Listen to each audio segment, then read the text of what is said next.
नमस्कार साथियों, एक बार पुनः आप लोग के बीच उपस्थित हो गया हूँ। आज बिहार दरोगा के जो नवीनतम सेट है वो सीट संख्या 11 है। 11वां सेट है, बिहार दरोगा प्रीलिम्स के लिए है और यह एजिटेरिया के द्वारा तैयार किया गया सेट है। काफ़ी शोध और नवीनतम एवं परिवर्तित पाठ्यक्रम पर आधारित है। प्रश्नों की संख्या 100 है, जिसमें से 5 न्यूमेरिकल्स होंगे, मैथ के आधारित होंगे और बाकी 95 जनरल स्टडीज़ के प्रश्न होंगे। 200 मार्क्स के लिए 2 घंटे का समय निर्धारित होता है इसके लिए। और हालांकि ये बिहार दरोगा का सेट है, लेकिन यह बिहार पुलिस के लिए भी उतना ही उपयोगी साबित होगा। और ये भी बताते चलें कि प्रश्न पत्रों के हल के बाद प्रश्नों के जो उत्तर व्याख्या सहित है वो भी आपको इसमें मुहैया करा दी जाएगी, ताकि उसे भी आप लोग पूरी तरह से देख लें, समझ लें और एक नए स्तर पर अपने ज्ञान को ले जाएं और इस परीक्षा में आप सफलता प्राप्त करें। तो आगे बढ़ने से पहले एक बार पुनः आप लोगों से मैं अनुरोध करूंगा कि जो भी मित्र अभी इस चैनल पर नए आए हैं, कृपया करके वो चैनल को सब्सक्राइब कर लें, लाइक करें, शेयर करें और कमेंट्स ज़रूर करें। आपका कमेंट्स हमें काफ़ी लाभदायक साबित होगा हमारे लिए और हमें आगे बढ़ने में प्रेरणा मिलेगी। तो आगे बढ़ते हैं मित्र और देखते हैं आज का पहला प्रश्न क्या है। भारत के राष्ट्रपति पर महाभियोग चलाने के लिए कम से कम कितने दिनों की पूर्व सूचना देना आवश्यक है? तो इसका सही उत्तर 14 होगा, 14 दिन। और यह अनुच्छेद 61 में उल्लेखित है, इसको भी हम लोग याद रखेंगे।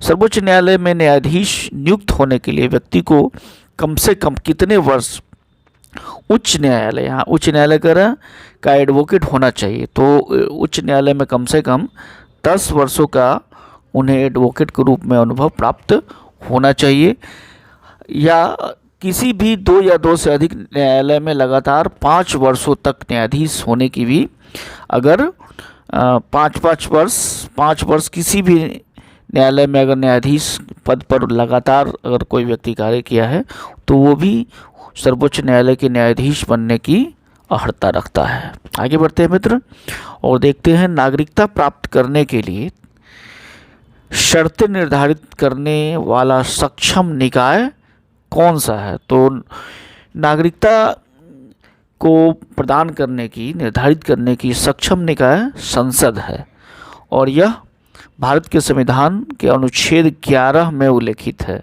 हम सभी जानते हैं कि 5 से 11 तक नागरिकता से 12वां अनुच्छेद जो है के अनुसार संसद को यह अधिकार प्राप्त है।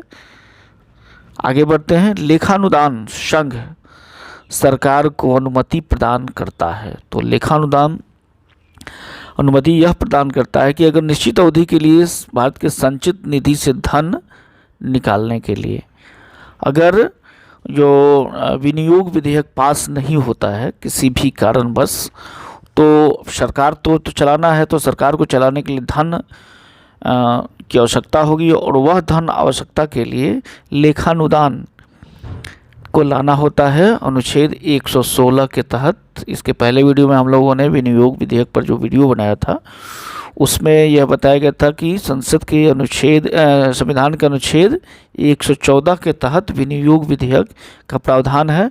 तो विनियोग विधेयक अगर पास नहीं हो पाता है तो ऐसी स्थिति में लेखानुदान को सरकार, संघ की सरकार जो है वो भारत के संचित निधि से पैसा निकालने के लिए उपयोग में लाती है और इसका उल्लेख संविधान के अनुच्छेद 116 में उल्लेखित है। आगे बढ़ते हैं, की तरफ चलते हैं। 5वां प्रश्न दिया है कि संविधान के भाग और उसके विषय का सही मिलान करना है। तो पहले भाग दिया हुआ है, भाग है 4, 8वां, 17वां और 23वां। तो चौथा राज्य के निर्देशक तो सही है, फिर दूसरा हो जाएगा संघ राज्य क्षेत्र, ये भी सही है, और तीसरे में हो जाएगा राजभाषा और चौथा जो है मतलब कि 23वां हो जाए आपात उपबंध। तो इसका सही उत्तर सी हो जाएगा। आगे बढ़ते हैं मित्र और देखते हैं भारतीय संविधान के किस अनुच्छेद के तहत राष्ट्रपति वित्त आयोग की सिफारिशें संसद के प्रत्येक सदन के समक्ष रखवाता है? तो इसका सही उत्तर क्या हो जाएगा? 281 हो जाएगा। यहाँ है राष्ट्रपति पद के हेतु निम्नलिखित में से कौन सी अर्हताएं शामिल नहीं है। तो यहाँ पे देखिए क्या कौन कौन सा दिया हुआ है। वह 35 वर्ष की आयु पूर्ण हो चुका है, सही है। वो लोकसभा सदस्य निर्वाचित होने योग्य हो, ये भी सही है। कम से कम 50 प्रस्तावक हो, ये भी सही है। और कम से कम 100 अनुमोदक हो, ये गलत है। यहाँ पे 50 अनुमोदक होता है राष्ट्रपति के निर्वाचन में। तो आगे बढ़ते हैं और देखते हैं 8वां प्रश्न हमारा। 8वां प्रश्न है संविधान सभा के चुनाव में कांग्रेस के कितनी सीटें प्राप्त हुई थी। तो इसका सही उत्तर हो जाएगा 208। 9वें प्रश्न की तरफ चलते हैं। निम्नलिखित में से किस संविधान संशोधन अधिनियम द्वारा शहरी स्थानीय शासक को संवैधानिक दर्जा प्राप्त किया गया है। तो 9वां का क्या हो जाएगा, वह संविधान संशोधन। इसका सही उत्तर हो जाएगा 74वां संविधान संशोधन। 73वें संविधान संशोधन का संबंध है हमारा स्थानीय निकाय ग्राम पंचायत राज्य से है, और उसके बाद एक ही साथ दोनों किया गया था। 74वां संविधान संशोधन हो जाएगा शहरी निकाय से संबंधित। आगे बढ़ते हैं और 10वां प्रश्न देखते हैं। राज्यसभा के संदर्भ में निम्न कथनों पर विचार कीजिए। वो राज्यसभा एक अस्थायी सदन है। प्रत्येक 2 वर्ष के पश्चात 1/3 सदस्य अवकाश ग्रहण कर लेते हैं। राज्यसभा के सदस्य का चुनाव प्रत्यक्ष होता है। उपराष्ट्रपति को हटाने के लिए राज्यसभा में ही प्रस्ताव लाया जाता है। उपयुक्त में से कौन सा कथन सही है। तो इसका पहला तो सही है, एक अस्थायी सदन है। दूसरा है कि उपराष्ट्रपति को हटाने का प्रस्ताव राज्यसभा में ही लाया जा सकता है, ये भी दोनों सही है। तो इसका सही उत्तर हो जाएगा सी, मतलब कि 1 और 4। भारतीय इतिहास का सबसे अच्छा क्रमबद्ध वर्णन पुराणों में मिलता है। पुराण में सर्वाधिक प्राचीन पुराण कौन सा है। तो सर्वाधिक प्राचीन पुराण मत्स्य पुराण है। आगे बढ़ते हैं और 12वें प्रश्न की तरफ चलते हैं। 12वां प्रश्न हमारा है मेगास्थनीज ने अपनी पुस्तक इंडिका में भारतीय समाज को कितने भागों में विभाजित किया था। तो इसका सही उत्तर हो जाएगा 7 भाग में किया था। और यह 7 भाग कौन कौन थे। दार्शनिक, किसान, अहिर, कारीगर तथा शिल्पी, सैनिक, निरीक्षक और सभासद, ये 7 विभाग थे जिसको 7 भागों में बांटा था मेगास्थनीज ने अपनी पुस्तक इंडिका में। आगे बढ़ते हैं और 13वां प्रश्न देखते हैं।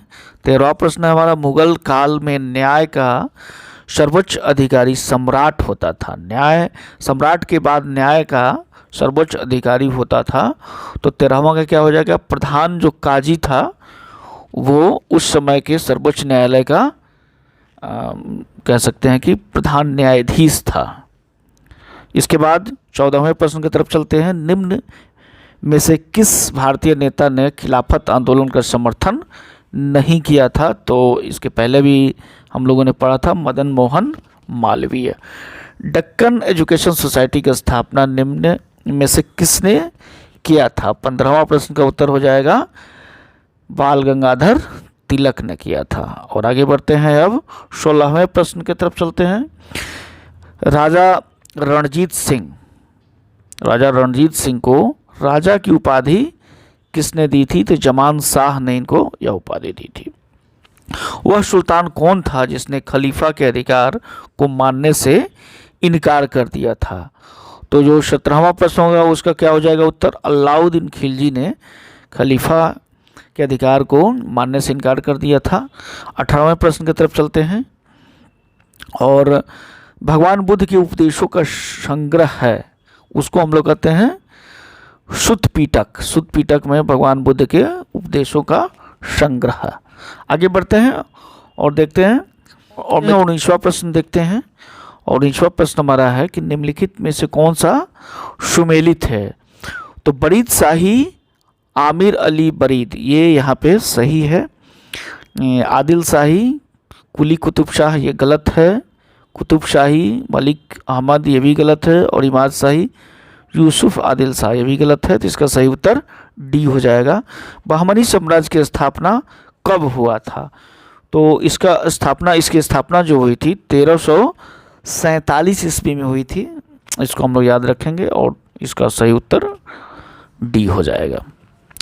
वर्नाकुलर प्रेस एक्ट से बचने के लिए बंगाली से अंग्रेजी भाषा में परिवर्तित की जाने वाली पत्रिका कौन थी? तो 21वां का उत्तर हो जाएगा अमृत बाजार पत्रिका, जो कि पहले बंगाली में हुआ करती थी, बाद में इसे फिर अंग्रेजी में परिवर्तित कर दिया गया था।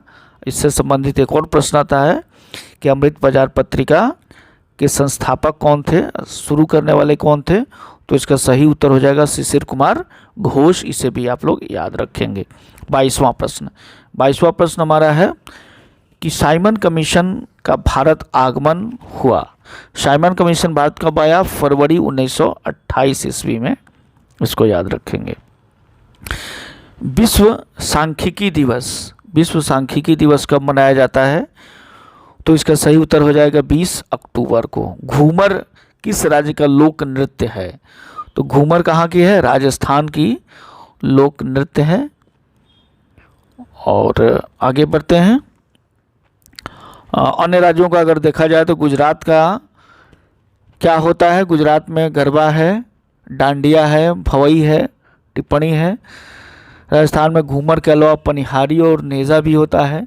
इसी तरह महाराष्ट्र के लावड़ी, नथक, काली आदि नृत्य होते हैं। छत्तीसगढ़ में पांडवानी शैली, कमरा और डागला आदि होता है। आगे बढ़ते हैं और 25वें प्रश्न की तरफ चलते हैं। होलकर ट्रॉफी किस खेल से संबंधित है? तो ब्रिज से संबंधित है। 26वां प्रश्न, भारतीय अंतरिक्ष अनुसंधान संगठन इसरो की स्थापना किस वर्ष की गई थी? तो 1969 में इसकी स्थापना की गई थी। वर्तमान में आगे बढ़ते हैं और 27वें प्रश्न की तरफ चलते हैं। 27वां प्रश्न हमारा है कि वर्तमान में राष्ट्रमंडल सदस्यों की संख्या कितनी है? तो इसकी सदस्यों की संख्या अपनी अभी 56 है। निम्नलिखित में से कौन सी चौड़ी जल संधि है? तो चौड़ी जल संधि डेविस की जो जल संधि है, इन ऑप्शन में जो तीनों दिया है इससे चौड़ी है। तो आगे बढ़ते हैं और अगले प्रश्न की तरफ चलते हैं। अगला प्रश्न हमारा 29वां प्रश्न है। 29वां प्रश्न है कि मिस्र देश के संसद का नाम क्या है? तो पीपुल्स असेंबली वहाँ के संसद का नाम है। पारितंत्र में खाद्य श्रृंखला में कौन अपघटक जीव कहलाता या कहलाते हैं? तो 30वां प्रश्न का उत्तर डी हो जाएगा। साइलेंट वैली परियोजना किस राज्य से संबंधित है? साइलेंट वैली परियोजना का संबंध कहाँ से है? केरल से है। ये प्रश्न इसके पहले वाले किसी सेट में हम लोगों ने किया था। 32वां प्रश्न हमारा है भारतीय राष्ट्रीय जैविक विविधता प्राधिकरण को कब स्थापित किया गया था? तो 32वां का उत्तर हो जाएगा 2003 में।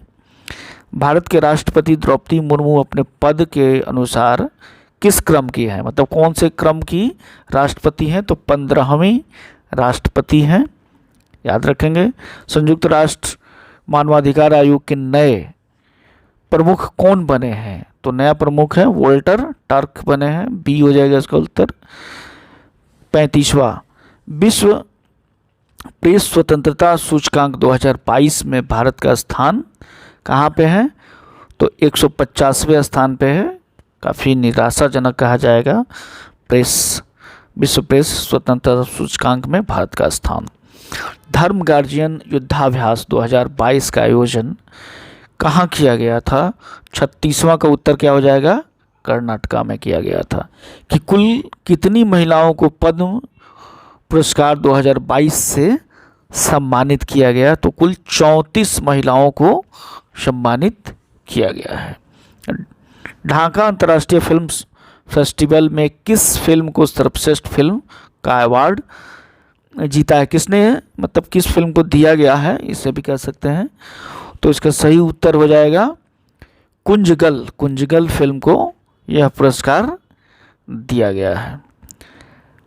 39वें प्रश्न की तरफ चलते हैं। निम्नलिखित में से किसने रसायन के क्षेत्र में नोबेल पुरस्कार 2022 से सम्मानित किया गया? तो नोबेल पुरस्कार इन तीनों को दिया गया है, तीनों महानुभावों को दिया गया, इसलिए इसका उत्तर सही हो जाएगा डी। आगे बढ़ते हैं और 40वें प्रश्न की तरफ चलते हैं। COP28 संयुक्त राष्ट्र जलवायु परिवर्तन सम्मेलन 2023 का आयोजन कहाँ किया जाएगा? तो UAE में इसे आयोजन किए जाने का प्रस्ताव रखा गया है। आयोजन किया जाएगा UAE में। आगे बढ़ते हैं और 41वें प्रश्न की तरफ चलते हैं। ग्लोबल फॉर्चून 500 की सूची में किस भारतीय कंपनी को 98वां स्थान प्राप्त हुआ है? तो इसका उत्तर सही हो जाएगा LIC को ग्लोबल फ्यूचर 500 में इसका स्थान मिला हुआ है। US open 2022। आगे बढ़ते हैं मित्र और 42वें प्रश्न की तरफ चलते हैं।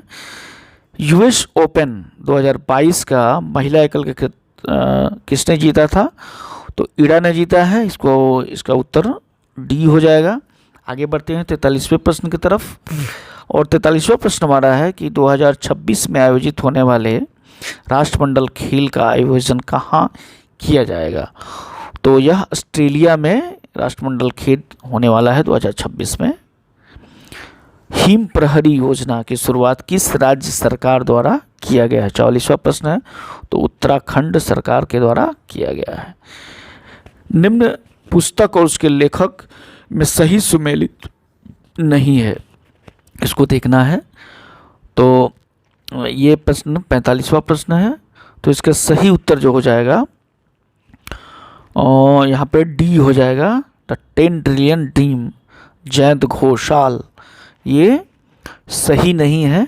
The last heroes, P Sainath सही है। इंडोमिनेटेबल, अरुंधति भट्टाचार्य का ये भी सही है। नेशन टू प्रोटेक्ट, प्रियम गांधी, ये भी सही है। ये गलत है। तो आगे बढ़ते हैं और इसके लेखक जो हैं, इसके लेखक 10 ट्रिलियन जो ड्रीम है, इसके जो लेखक है सुभाष चंद्र गर्ग हैं। अगर याद रखना है इसको तो जयंत घोषाल के जगह हम क्या रखेंगे? सुभाष चंद्र गर्ग, इसको याद रखिएगा। राष्ट्रीय जनजातीय महोत्सव का आयोजन 2022 में कहाँ किया गया था? 46वां प्रश्न है, तो रायपुर में किया गया था। आगे बढ़ते हैं।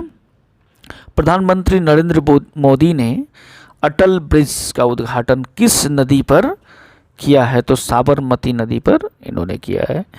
48वां प्रश्न, जल विद्युत एवं सौर ऊर्जा से संचालित भारत का पहला हवाई अड्डा कौन सा है? तो अंतर्राष्ट्रीय इंदिरा गांधी हवाई अड्डा जो है वो जल विद्युत और सौर ऊर्जा से संचालित भारत का पहला हवाई अड्डा है। आगे बढ़ते हैं और अगले प्रश्न की तरफ चलते हैं। 49वें प्रश्न की तरफ। विश्व की सबसे लंबी राजमार्ग सुरंग अटल सुरंग की चौड़ाई कितनी है? यहाँ लंबाई नहीं, चौड़ाई पूछ रहा है, तो चौड़ाई इसका 10.5 मीटर है। आगे बढ़ते हैं 50वें प्रश्न की तरफ। कुंभ मेला को किस वर्ष अमूर्त सांस्कृतिक विरासत सूची में शामिल किया गया? तो 2017 के अमूर्त सांस्कृतिक विरासत में इसे शामिल किया गया था। कच्चे इस्पात के उत्पादन में भारत का स्थान विश्व में कौन सा है? तो कच्चे इस्पात के उत्पादन के क्षेत्र में भारत का स्थान दूसरा है। आगे बढ़ते हैं और इसके पहले स्थान पर चीन है, ये भी याद रखेंगे। चीन पहले स्थान पे है और भारत दूसरे स्थान पे है। आगे बढ़ते हैं और 52वें प्रश्न की तरफ चलते हैं। हाँ, तो आगे हमारा 52वां प्रश्न। मेडिसिन फ्रॉम द स्काई परियोजना की शुरुआत किस राज्य में किया गया है? तेलंगाना राज्य में, इसे याद रखेंगे। काजू वैली आंध्र भूमि का क्षेत्र किस राज्य से है? तो 53वां तमिलनाडु से है।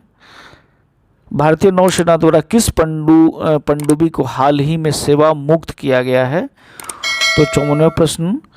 INS सिंधु ध्वज को भारतीय नौसेना से इसे सेवा मुक्त कर दिया गया है। मासिक धर्म स्वच्छता प्रबंधन योजना प्रारंभ करने वाला बिहार का पहला जिला कौन सा है? तो 55वां का सही उत्तर हो जाएगा पूर्णिया जिला। आगे बढ़ते हैं। हाल ही में लिली रे का निधन हो गया, उनका संबंध किस क्षेत्र से था? तो लिली रे का संबंध साहित्य से था और ये मैथिली साहित्य की साहित्यकार थी। आगे बढ़ते हैं। जनजातीय गौरव दिवस प्रतिवर्ष मनाया जाता है, तो 15 नवंबर को जनजातीय गौरव दिवस मनाया जाता है। निम्नलिखित में से कौन सा जलप्रपात राजस्थान में स्थित नहीं है? तो इसमें से पायकारा जो जलप्रपात है यह राजस्थान में स्थित नहीं है, यह तमिलनाडु में है। बाकी सब राजस्थान में है, ये तमिलनाडु में है। आगे बढ़ते हैं और 59वें प्रश्न की तरफ चलते हैं। 59वां प्रश्न हमारा निम्नलिखित प्रसिद्ध, आगे बढ़ते हैं 59वें प्रश्न की तरफ चलते हैं। प्रसिद्ध पर्वत कंचनजंगा किस हिमालय का भाग है? तो 59वां का सही उत्तर हो जाएगा हिमाद्री हिमालय का भाग है। नीचे दिए गए विकल्पों में से किस राज्य से होकर भारत का मानक समय नहीं गुजरता है? तो किस राज्य से होकर के मानक समय नहीं गुजरता है? तो वो है झारखंड। आगे बढ़ते हैं और 61वें प्रश्न की तरफ चलते हैं। भूटान के साथ कितने भारतीय राज्य की सीमा साझा करते हैं? तो भूटान के साथ 4 भारतीय राज्य जो हैं उनसे सीमा को साझा करते हैं। एंजल जलप्रपात किस देश में अवस्थित है? तो एंजल का संबंध वेनेजुएला से है। 63वां प्रश्न। आर्कटिक और बेरिंग सागर कौन सा जल डमरू मध्य को जोड़ता है? 63वां का उत्तर हो जाएगा बेरिंग। माली की राजधानी कहाँ है? माली की राजधानी बमाको है। 65वें प्रश्न की तरफ चलते हैं। निम्न में से कौन सा बंदरगाह पश्चिमी तट पर स्थित नहीं है? यहाँ नहीं है दे रहा है, तो कोलेरू जलप्रपात जो बंदरगाह है यह पश्चिमी तट पर नहीं है, यह पूर्वी तट पे स्थित है। फेरम निम्नलिखित में से किसका लैटिन नाम है? तो फेरम लोहा का लैटिन नाम है। लोहा को हम लोग किससे सूचित करते हैं? Fe। तो Fe का मतलब फेरम होता है जो कि लोहा का लैटिन नाम है। निम्नलिखित में से कौन सा एक जल प्रदूषक नहीं है? 67 हिमनद। हिमनद एक जल प्रदूषक नहीं है। बिहार में पानी के किस रसायन का सांद्रण अधिक है? बिहार में जो पानी है उस किस रसायन का सांद्रण अधिक है? आर्सेनिक से है। आर्सेनिक जनित कई सारी बीमारियां बिहार के जो गंगा नदी के तराई भाग हैं दोनों तरफ, गंगा नदी के दोनों तरफ के जो राज्य हैं उसमें सबसे ज़्यादा प्रभावित लोगों को इसमें देखा गया है। और आर्सेनिक एक खतरनाक कह सकते हैं, एक घातक पदार्थ है जो कि एक रसायन है, खतरनाक रसायन है जो कि बिहार के पानी में अधिक देखने को मिल रहा है। 69 प्रश्न की तरफ चलते हैं। निम्नलिखित पर विचार कीजिए। हाइड्रोजन के ऑक्साइड, नाइट्रोजन के ऑक्साइड, सल्फर के ऑक्साइड उपयुक्त में से कौन सा अम्लीय वर्षा के लिए कारक है? अम्लीय वर्षा के कारक है, तो इसका सही उत्तर जो हो जाएगा वो बी हो जाएगा। नाइट्रोजन और सल्फर के, नाइट्रोजन के ऑक्साइड और सल्फर के ऑक्साइड। ठीक है, तो इसका सही उत्तर क्या हो जाएगा? B, option B. टमाटर किस अम्ल का प्राकृतिक स्रोत है?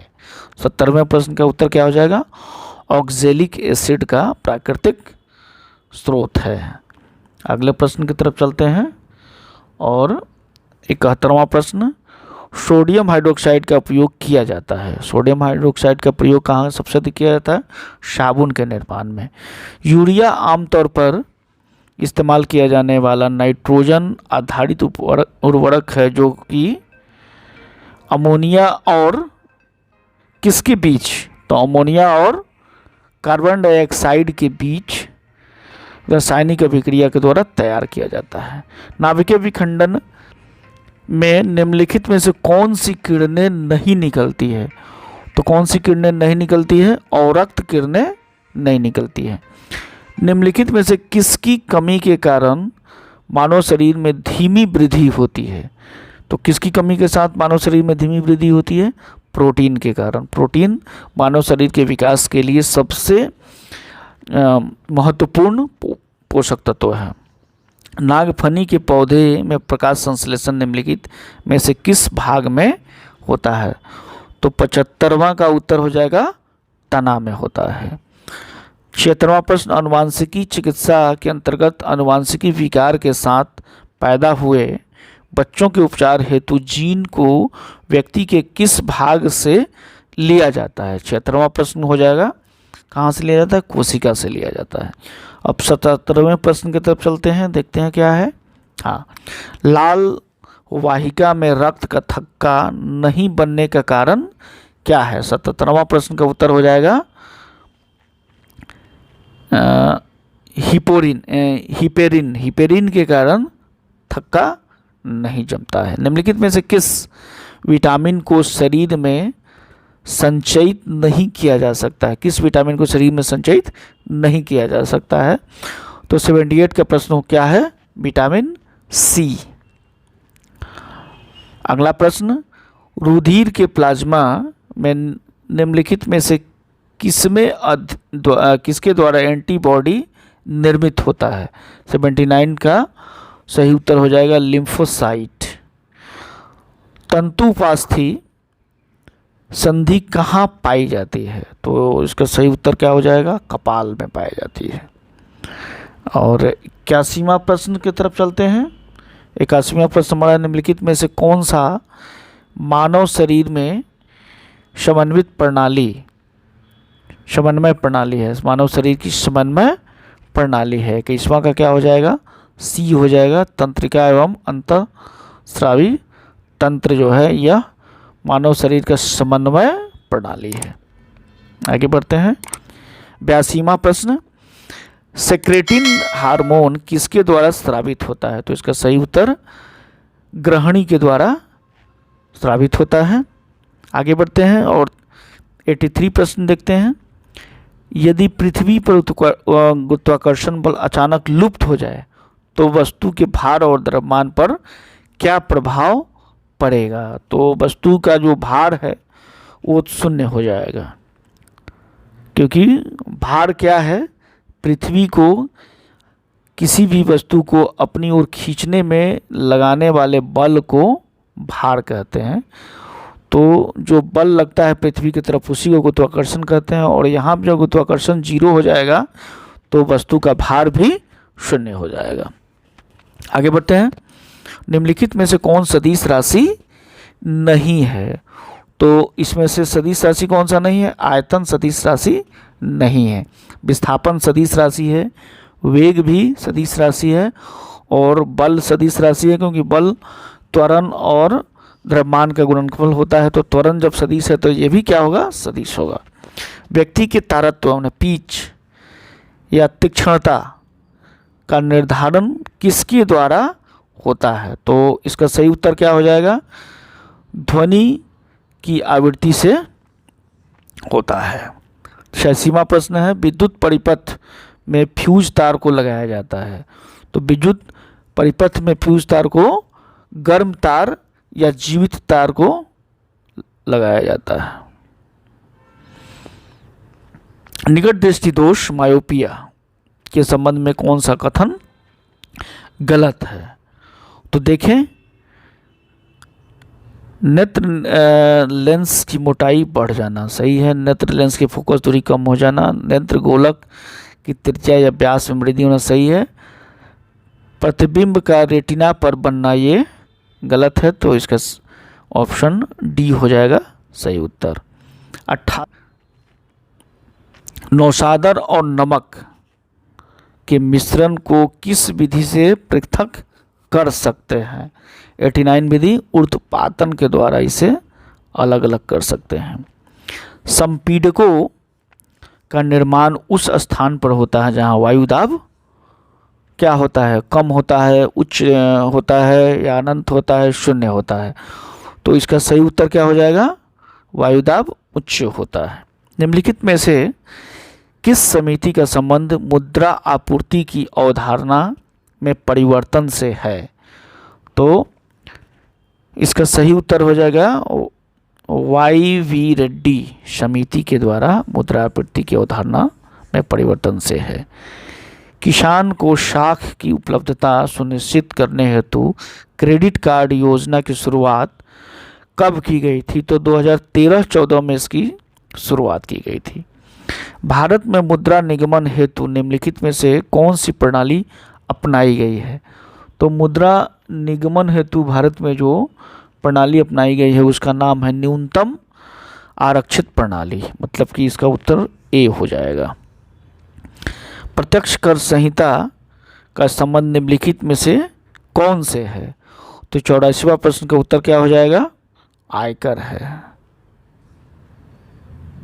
आगे बढ़ते हैं और 95वां प्रश्न यहाँ पे आ गया। भारत में प्रथम विशेष आर्थिक क्षेत्र SEZ की स्थापना कहाँ की गई थी? प्रथम SEZ कहाँ पे शुरू किया गया था? कांडला में शुरू किया गया था SEZ, विशेष आर्थिक क्षेत्र, स्पेशल इकोनॉमिक जोन। अब इसके बाद के जो 5 प्रश्न हैं वो गणित से है, तो गणित वाले प्रश्नों को हम लोग एक साथ उसको देखा जाएगा। और जैसा कि शुरू में मैंने बताया था, इसका व्याख्या जो है इसको भी आप देख सकते हैं। व्याख्याओं को यहाँ पे मैं एक बार स्क्रॉल करके आप सभी लोग इसको देख सकते हैं, और यह आपके लिए अन्य प्रश्नों को हल करने में भी काफ़ी सहायक साबित होगा। इसलिए सारे प्रश्नों का व्याख्या आप लोग यहाँ से देख सकते हैं।